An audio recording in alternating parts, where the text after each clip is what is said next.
بسم اللہ الرحمن الرحیم قولہ فلأنہ یفضی. قطبی میں آپ نے پڑھا تھا کہ دور و تسلسل کیا ہے؟ باطل ہے. دور و تسلسل باطل ہے. کیوں؟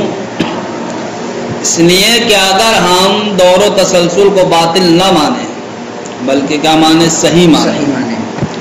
تو اگر ہم علم مطلوب کو بطریق دور حاصل کریں گے تو ایسی صورت میں لازم یہ آئے گا کہ شے اپنے حاصل ہونے سے پہلے حاصل ہو جائے. شے اپنے حاصل ہونے سے پہلے حاصل ہو جائے. شے کا اپنے حاصل ہونے سے پہلے حاصل ہونا یہ بھی کیا ہے؟ محال ہے. اس لیے دور کیا ہے؟ محال ہے. یا دور کیا ہے؟ باطل ہے. یہ تو کہا تھا صاحب.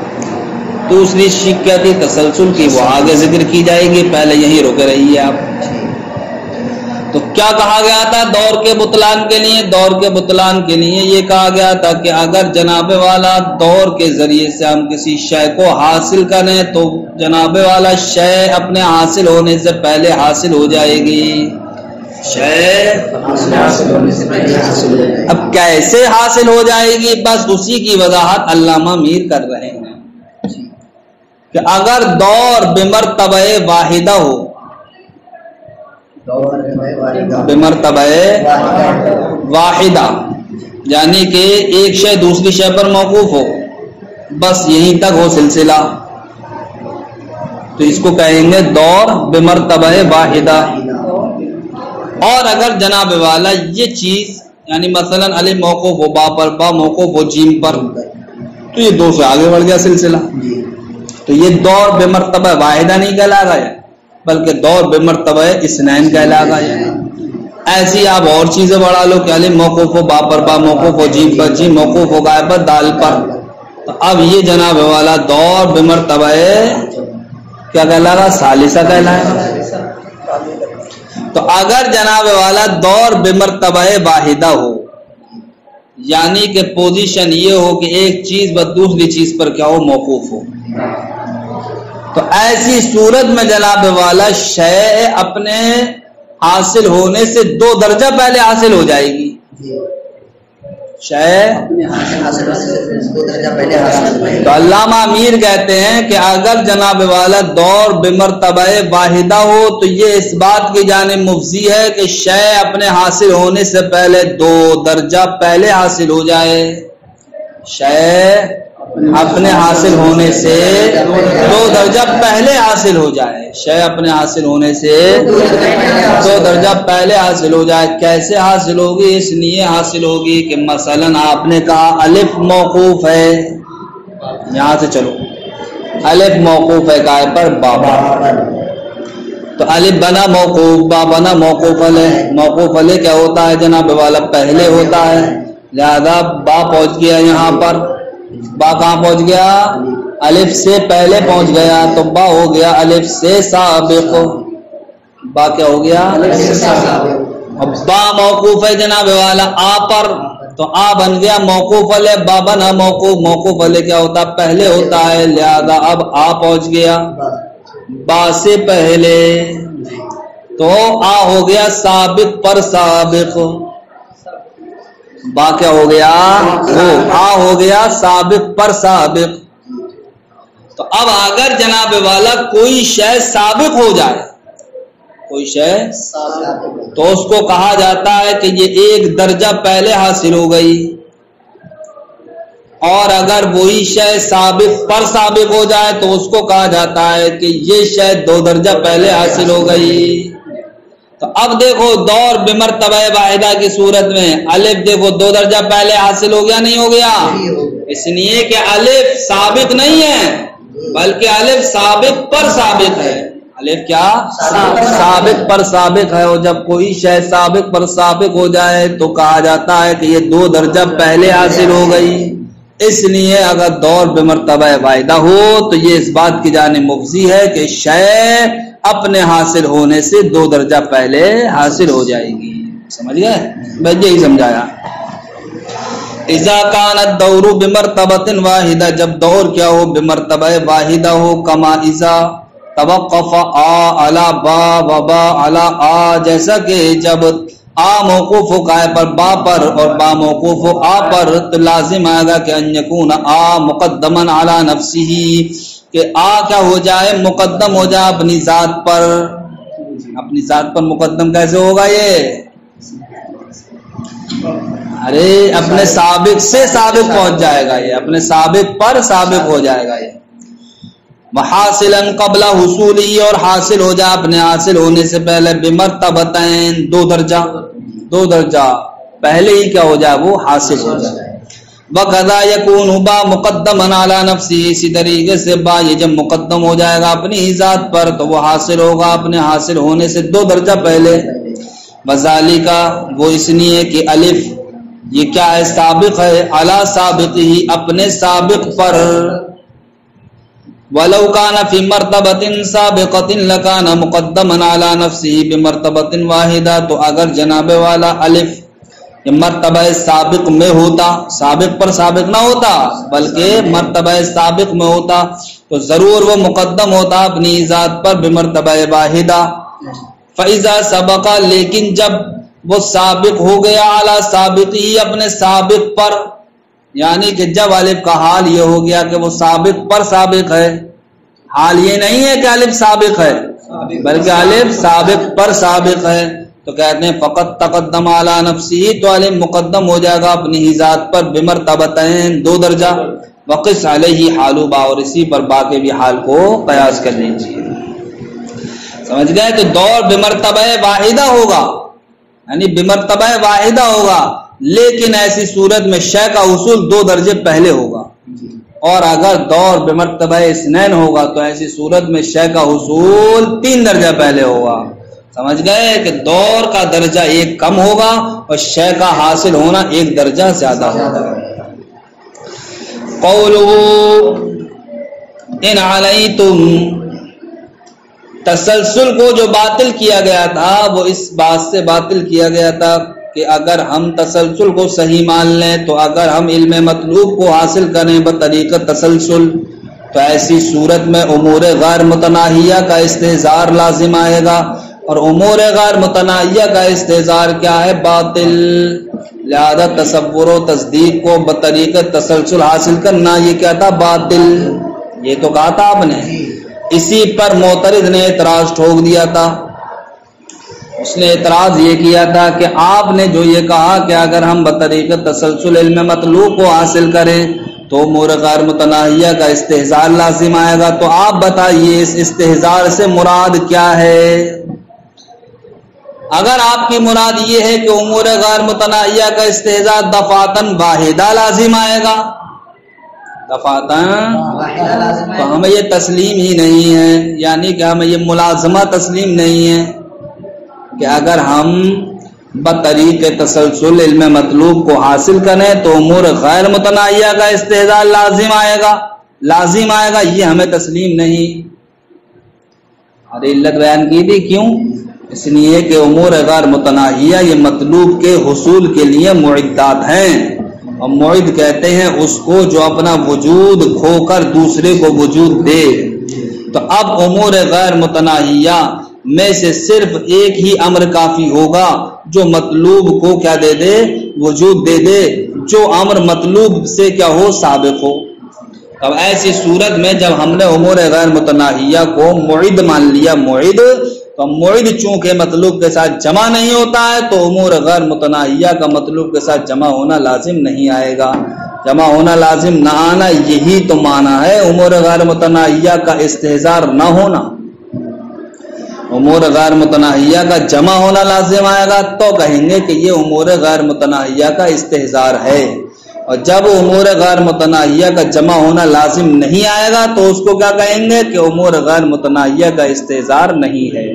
تو پہلی شق معترض نے یہ نکالی تھی کہ اگر امور غیر متناہیہ کے استحضار سے آپ مراد یہ لے رہے ہیں کہ دفعتاً واحدہ امور غیر متناہیہ کا استحضار لازم آئے گا تو ہمیں اس صورت میں ملازمہ تسلیم نہیں ہے.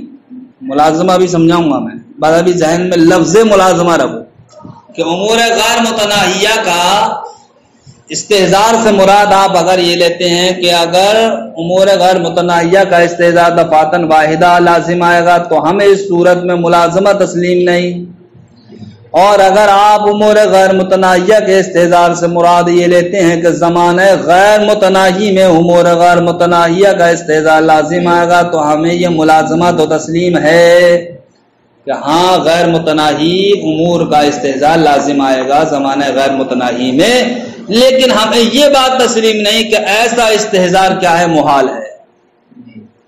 کیوں؟ اس لیے کہ نفس کیا ہے قدیم ہے، جب قدیم ہے تو امور غیر متناہی میں ہوگا، اور امور غیر متناہی میں زمانہ غیر متناہی میں ہوگا، زمانہ غیر متناہی میں ہونے کی وجہ سے امور غیر متناہیہ کا استحضار وہ کر لے گا۔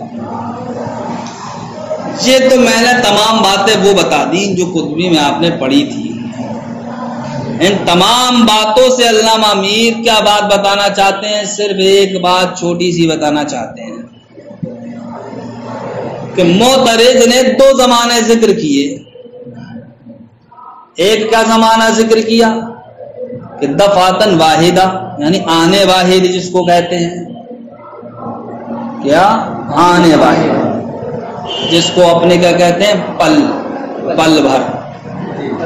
اور ایک زمانہ کیا ذکر کیا؟ امور غیر متناہیہ کا استحضار زمانہ غیر متناہی میں۔ یہ دو باتیں ذکر کی۔ معترض نے یہ تو کہا تھا کہ امور غیر متناہیہ کا استحضار یا تو دفعتاً واحدہ لازم آئے گا یا آپ مراد لیں گے، یا پھر غیر متناہی زمانے میں لازم آئے گا۔ تو دو ہی تو زمانے ذکر کیے، ایک آنے واحد اور ایک زمانہ غیر متناہی۔ بات سمجھنا، معترض نے کتنے زمانے ذکر کیے؟ آنے واحد اور زمانہ غیر متناہی۔ اب سوال یہ ہوتا ہے کہ متناہی زمانہ کیوں چھوڑ دیا؟ متناہی زمانہ اسی کے لیے علامہ میر نے اتنی عبارت میں اس گفتگو کو پیش فرمایا ہے۔ فرماتے ہیں کہ متناہی زمانہ چھوٹا نہیں ہے، تمہاری عقل پر پردے پڑ گئے ہیں۔ کیسے پڑ گئے ہیں؟ اس لیے پڑ گئے ہیں کہ جو آنے واحد ہے، جس کو دفعتاً واحدہ کہہ رہے ہیں ہم، جب اس کو غیر متناہی کے مقابل ذکر کیا گیا ہے، مقابل، تو اس زمانے سے زمانے متناہی تو ہی مراد ہوگا، اس لیے کہ غیر متناہی کا مقابل متناہی ہوتا ہے۔ تو دفعتاً واحدہ کو ذکر کرنا ہی زمانہ متناہی کو ذکر کرنا ہے۔ جب زمانہ متناہی کا ذکر ہو گیا دفعتاً واحدہ کی صورت ہی میں، تو اب اعتراض کی گنجائش ہے یہاں پر نہیں ہے۔ پر اس بات کی علامہ میر نے صراحت کی ہے، باقی تو تمام باتیں وہی قطبی والی ہیں۔ اقول علامہ میر کہتے ہیں حاصل السوال، سوال کا حاصل یہ ہے کہ ان استحضار امور غیر متناہیۃ فی زمان واحد او فی ازمنۃ متناہیۃ، کہ امور غیر متناہیہ کا استحضار زمانہ واحد میں یا جناب والا زمانہ غیر متناہی میں محال، یہ کیا ہے؟ محال ہے۔ واما استحضار ہوا فی ازمنۃ غیر متناہیۃ، اب فرماتے ہیں رہا امور غیر متناہیہ کا استحضار زمانے غیر متناہی میں، تو وہ محال نہیں تھا۔ کس کے نزدیک؟ معترض کے نزدیک۔ کیوں نہیں تھا؟ اس لیے کہ اس نے کہہ دیا تھا کہ نفس کیا قدیم ہے، زمانے غیر متناہی میں ہونے کی وجہ سے امور غیر متناہیہ کا استحضار کر لے گا۔ فلیس بمحال، تو وہ محال نہیں ہے۔ فاذا فرض، تو جب فرض کیا جائے کہ ان تحصیل الادراکات، کہ ادراکات کو حاصل کرنا، یعنی کہ ادراکات سے مراد کیا؟ تصور و تصدیقات، تصور و تصدیقات کا حصول بطریقہ تسلسل ہو۔ فإن ادعا، تو اب ایسی صورت میں آپ دعویٰ یہ کریں گے کہ انہ یلزم حینئذ استحضار ما لا نہایت لہ، کہ اس وقت لازم آئے گا امور غیر متناہیہ کا استحضار۔ اگر ہم یہ کہیں کہ صاحب اگر بطریقہ تسلسل امور علم مطلوب کو حاصل کرنا درست ہوگا، تو آپ یہی تو کہو گے کہ جب علم مطلوب کو آپ حاصل کرو گے امور غیر متناہیہ سے، تب ایسی صورت میں امور غیر متناہیہ کا استحضار لازم آئے گا۔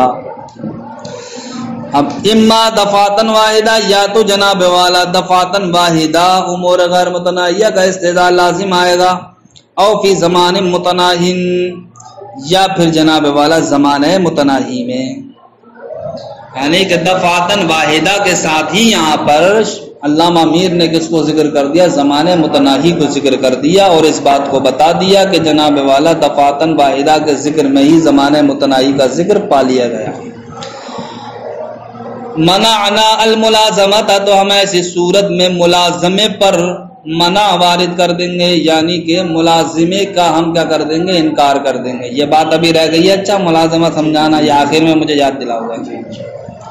وَإِنْ ادعا أَنَّهُ يَلْزَمُ حِينَئِذٍ، اور اگر دعویٰ یہ کیا جائے کہ اس وقت امور غیر متناہیہ کا استحضار لازم آئے گا، فی ازمنۃ غیر متناہیۃ، زمانے غیر متناہی میں، سلمنا الملازمت، تو ایسی صورت میں ہم ملازمے کو تسلیم کر لیں گے کہ ہاں امور غیر متناہیہ کا استحضار زمانے غیر متناہی میں لازم آئے گا۔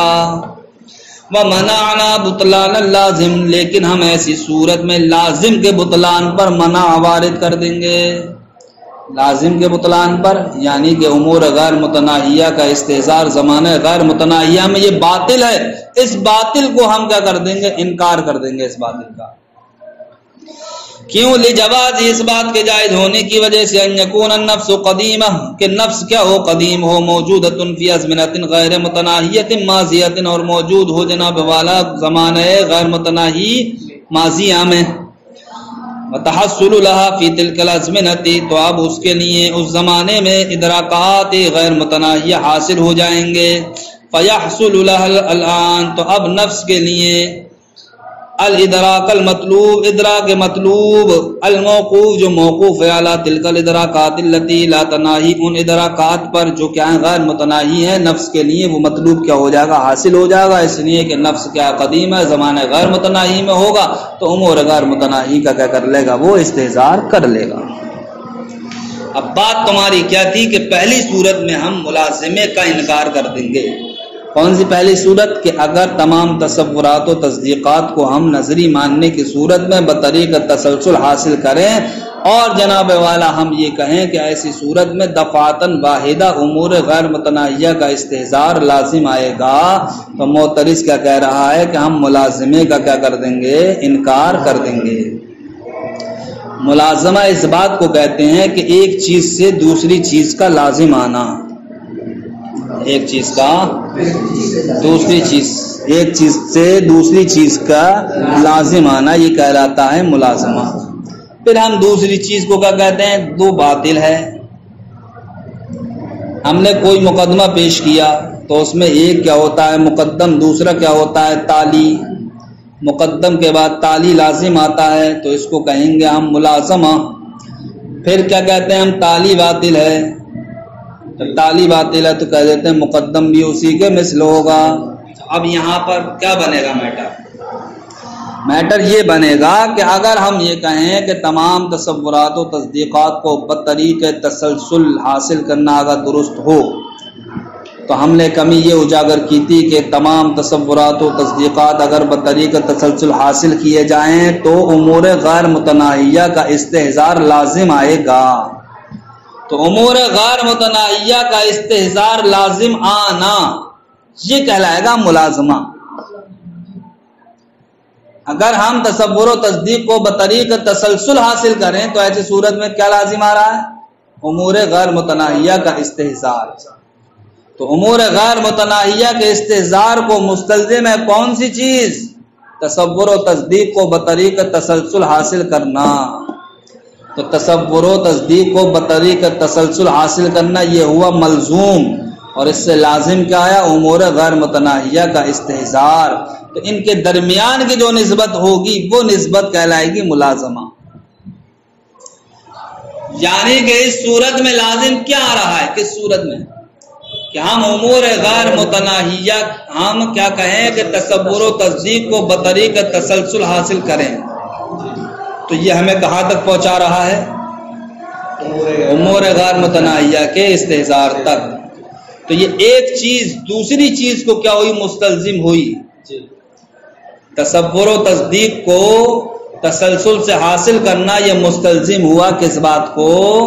امور غیر متناہیہ کے استحضار کو۔ تو اسی استلزام کو، اسی مستلزم ہونے کو کیا کہا جائے گا؟ ملازمہ کہا جائے گا۔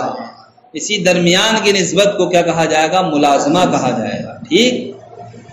تو دفعتاً واحدہ کی صورت میں کیا ہوگا؟ ملازمہ ہمیں تسلیم نہیں. تو ملازمہ تسلیم ہونے کا مطلب یہ ہوگا کہ ہم نے یہ دکھایا تھا کہ تصور و تصدیق کو اگر بطریقہ تسلسل حاصل کریں تو امور غیر متناہیہ کا استحضار لازم آ رہا تھا. تو اب ہم یہ دکھائیں گے استحضار لازم نہیں آئے گا، ابھی تو ملازمے کی نفی ہو جائے گی. ارے تصور و تصدیق کو بطریقہ تسلسل حاصل کر رہے تھے تو یہ مستلزم تھا کائے کو؟ استحضار کے لازم، امور غیر متناہیہ کے استحضار کو. ٹھیک، اب ہمیں ملازمے پر منع وارد کر دینا، ملازمے کا کیا کرنا؟ انکار کر دینا ہے. تو انکار اسی وقت ہوگا نا کہ ہم کہیں گے امور غیر متناہیہ کا استحضار لازم نہیں آئے گا. تو یہ کون سی صورت میں تھا؟ یہ صورت میں تھا کہ جب ہم یہ کہیں کہ امور غیر متناہیہ کے استحضار سے آپ کی مراد کیا ہو؟ دفعتاً واحدہ ہو. تو معترض نے کہا تھا کہ دفعتاً واحدہ کی صورت میں امور غیر متناہیہ کا استحضار لازم نہیں آئے گا، کیونکہ یہ تو کیا ہے؟ مطلوب کے حصول کے لیے معدات ہیں. ٹھیک، تو اب ایسی صورت میں ملازمے پر انکار وارد ہوگا معترض کا. اور جب جناب والا ہم یہ کہیں گے کہ اگر تمام تصورات و تصدیقات کو ہم بطریقہ تسلسل حاصل کریں تو ایسی صورت میں امور غیر متناہیہ کا استحضار لازم آئے گا. اور اس استحضار سے مراد کیا تھا ہماری؟ کہ زمانہ غیر متناہیہ میں امور غیر متناہیہ کا استحضار لازم آئے گا. تب ایسی صورت میں ملازمے کی نفی تو نہیں کر رہا ہے، یعنی کہ معترض اس بات کو تو تسلیم کر رہا ہے کہ ہاں امور غیر متناہیہ کا استحضار لازم آئے گا، لیکن اس کو جو ہم نے باطل کہا تھا کہ امور غیر متناہیہ کا استحضار باطل ہے، باطل، اس باطل کا انکار کر رہا ہے وہ کہ امور غیر متناہیہ کا استحضار باطل نہیں ہے. تو اب دوسری والی صورت میں ملازمہ تو معترض کو تسلیم ہوگا، لیکن اس لازم کا بطلان یہ تسلیم نہیں ہوگا، لازم کا بطلان یہ تسلیم نہیں ہوگا. سمجھ گئے؟